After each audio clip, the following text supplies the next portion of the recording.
My guest is Grant Goodbrand. He's the author of Therafields, The Rise and Fall of Lee Hindley Smith's Psychoanalytic Community. Describe Therafields, because most people won't know what happened between the early 60s and the early 80s. Well, Therafields had two aspects to it. One was a therapy, and the other one was a community.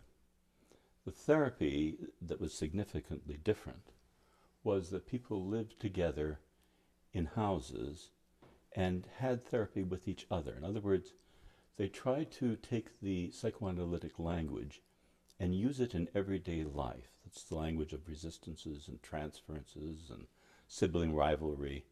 In other words, they tried to come to an understanding of each other collectively. And there was a hope as they moved, perhaps from one house to another, that they would meet up with all the kinds of types of people and types of situations that they would meet in their life, so that they would have an understanding of their own reactions and responses in various emotional conflictual situations. That was the therapy. Once you had people living together in houses, what happened was the houses proliferated. And then you got into a community.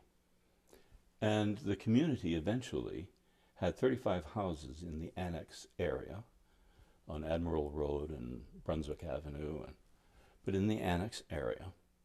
And they also owned 400 acres of farms, 4 farms near Mono Mills, around the Hockley Valley, which were used for organic farming, for celebrations, for parties, dances, to which 500 people might come, craft fairs. But they started out as ways to go on marathon groups over weekends. And yes, so part of the therapy.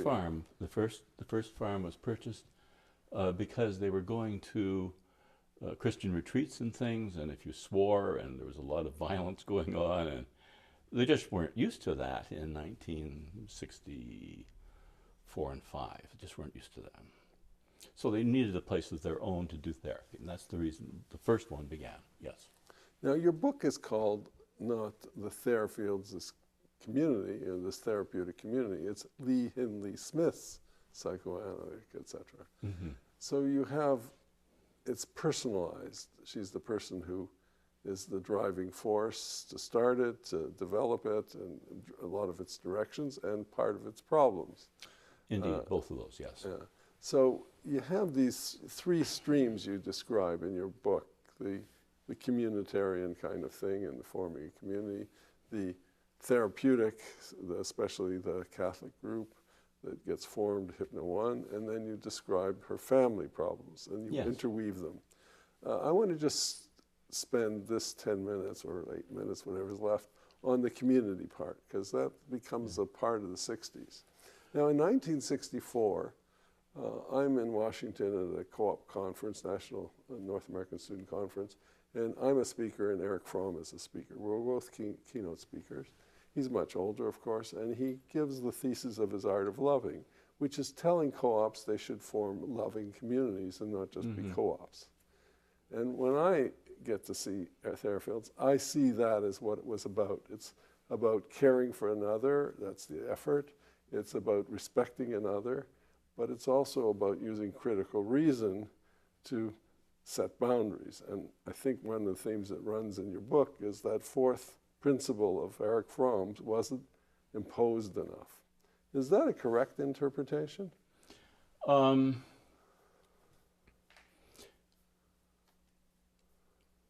community as a loving community, what Lee described that she wanted was an environment of friends, okay?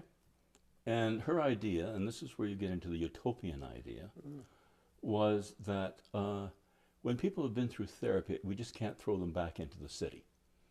Because the idea of the city was that it was kind of a conformist place.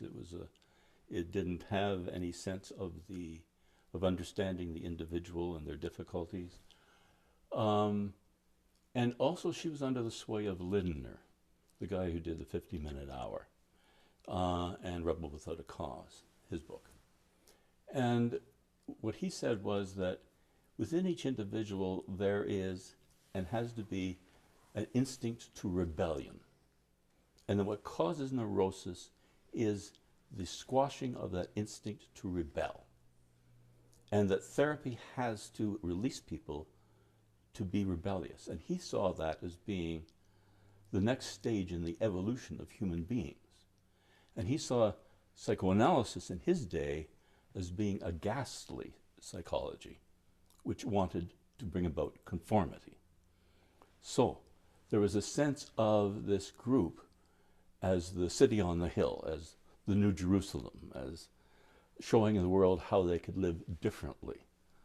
You know, it had that utopian element. And perhaps that is somewhat what Fromm was getting at. Such a long time ago that I read his book, I'm sorry. But it's because the way you put it, it's more Maoist, of course, which is because, you know, this kind of permanent revolution that you had the revolt against the conformity society. Mm-hmm. Fromm wasn't so radical.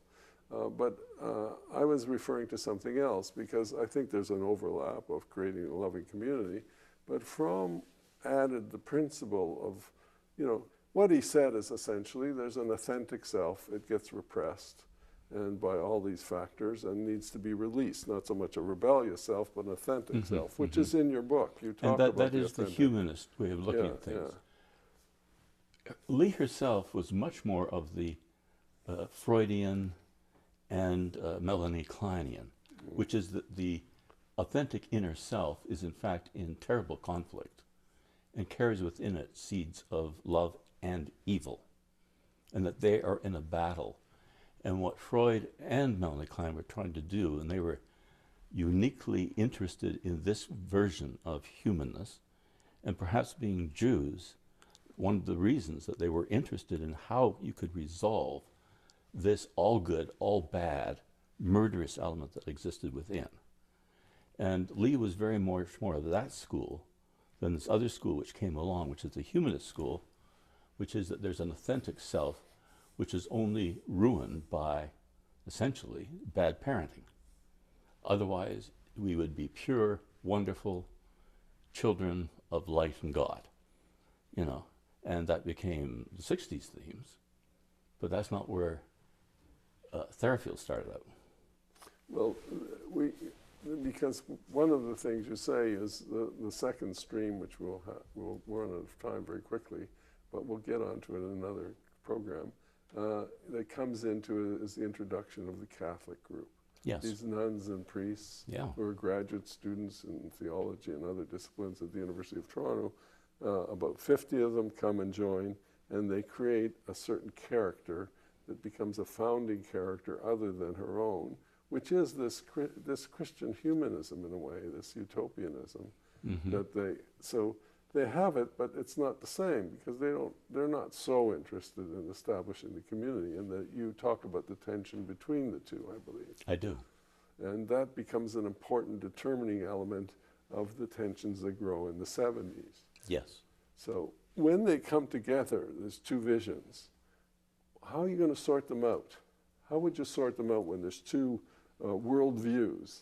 If psychoanalysis is your major tool, and there are two visions of psychoanalysis, and psychoanalysis from within can't do it.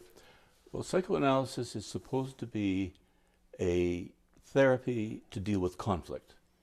And in fact, it has been extraordinarily inept at dealing with conflict within itself. It has been fragmented, fractured, and even down to every individual institute. You know, it fragments. So yeah, could it do it? As a matter of fact, it didn't. And we'll have to get into why it didn't next time. And another thing, this is, I want to remind people, this is Grant Goodbrand who wrote this book, Therafields, and we're going to come back to this topic because it needs much more attention than we can give it in just 10 minutes. Just a bare introduction, that's all we've done. Thank you very much. Thank you very much.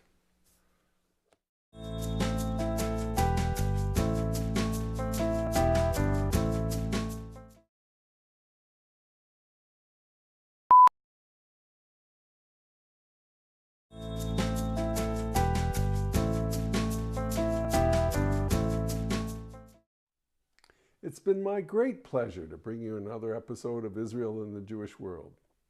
We hope you found it informative and interesting. If you have any comments at all, drop us a line about future shows or anything. Remember, we're also looking for new members to support the program. Join now. I hope you'll tune in next week. I'm Howard Edelman. Good night. Until next week.